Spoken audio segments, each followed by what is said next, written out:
ময়মনসিংহে কোনো থানা বা পুলিশ সদস্যের উপর হামলা হয়নি, তবে চলমান পরিস্থিতিতে পুলিশিং কার্যক্রম না থাকায় নিরাপত্তাহীনতায় ভুগছেন সাধারণ মানুষ।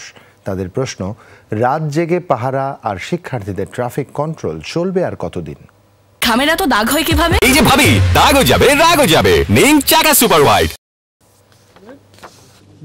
অজানা আতঙ্কে আর গুজবের নগরীতে রাত জেগে পাহারা দিচ্ছেন নগরবাসী। ওদিকে ট্রাফিকের দায়িত্ব কাঁধে তুলে নিয়েছেন কমলমতি শিক্ষার্থীরা। কিন্তু এভাবে কতদিন? আমাদের কার্য ব্যবস্থাগুলো তো স্বাভাবিক করা আমাদের পক্ষে কঠিন হয়ে যাচ্ছে পর্যায়ক্রমে। সো আমরা চাই যে পুলিশ বাহিনী অতি দ্রুত আমাদের মাঝে ফিরে আসুক। পুলিশের ভূমিকা এখানে কোনোভাবে আপনি অস্বীকার করতে পারবেন না। এখন আসলে কোনো দল মত নির্বিশেষে আমাদের দেশকে ঠিক করার জন্য এগিয়ে আসতে হবে। সুধীজন ও আন্দোলনের সমন্বয়করা বলছেন, জনগণের প্রয়োজনে পুলিশকে দ্রুত কর্মক্ষেত্রে ফিরিয়ে আনতে হবে। এজন্য সর্বাত্মক সহযোগিতা করছে তারা।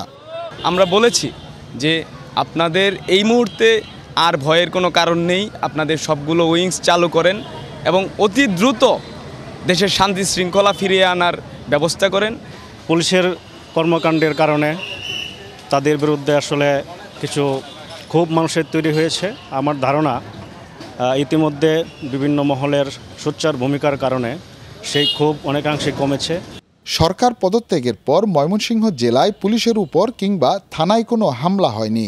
আমরা সর্বোচ্চ ধৈর্য আমরা ধারণ করেছি। এখানে ময়মনসিংহে কোনো পর্যায়ের কোনো ছাত্র বা সাধারণ আন্দোলনকারীদের উপরে আমরা একটি লাঠি কখনো আমরা প্রয়োগ করিনি, এবং যার ফলশ্রুতিতে আমাদের ময়মনসিংহের 14টি থানা, আমাদের পুলিশ লাইন্স, বিভিন্ন ফাঁড়ি, আমাদের পুলিশ সুপারের কার্যালয় সহ বিভিন্ন অফিসে ওই সামান্য কিছু ঢিল ছোড়া বা এই জাতীয় ঘটনা ছাড়া বড় ধরনের কোনো সহিংসতার ঘটনা ঘটেনি।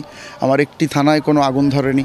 আমার একজন পুলিশ সদস্যও কোনোভাবে হতাহতের শিকার হননি। আমরা খুব নিরাপদে আমাদের সব পুলিশ সদস্যকে আমরা সেফলি আমাদের যার ইউনিটে নিয়ে আসতে পেরেছি।